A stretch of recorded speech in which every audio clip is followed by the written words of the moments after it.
Disney. He was fired from a job at a newspaper for being uncreative. I think that comes as a shock, at least to me. And before getting money to create Disney World, he was turned down multiple times. And now the Walt Disney Company in 2014 had a record revenue count of $48 billion. Steve Jobs, he created Apple, was fired from it, rehired, and now it's worth more than $670 billion. Fred Smith created FedEx, and he introduced his idea for FedEx at Yale in a business class, and his teacher gave him a failing grade and told him that it was completely unpractical. So that obviously worked out for him. J.K. Rowling, I'm sure a lot of you have heard this story. She was on welfare, a single parent, and suffering from depression. And her struggles actually inspired her books. And she sold more than 400 million copies of the Harry Potter series. Bill Gates, he dropped out of Harvard to start his first company, Trafidata, which was shut down because it was unsuccessful.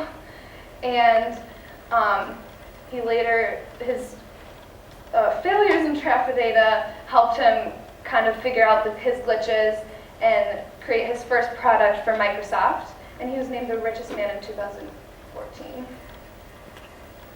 So, I'm sure all of these people wanted to give up at one point, to quit.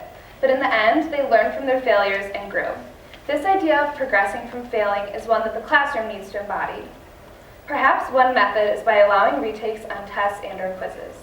Yes, having the ability to retake a test or quiz in the classroom today is practically unheard of.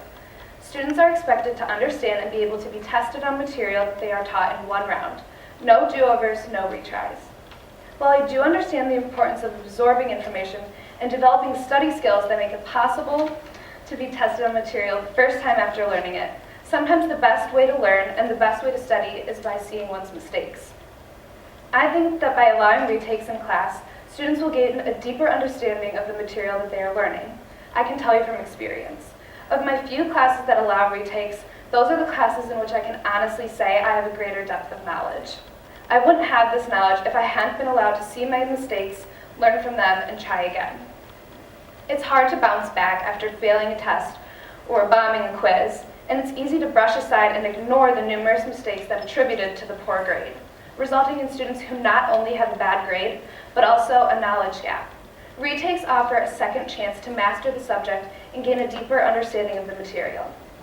Failure is the first step to success and allows for the greatest opportunity for learning and growth.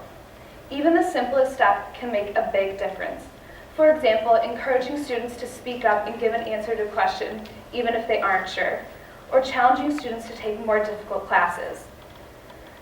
In my school, Reimagine, it's one that embraces failure. Robert F. Kennedy once remarked, "Only those who dare to fail greatly can ever achieve greatly."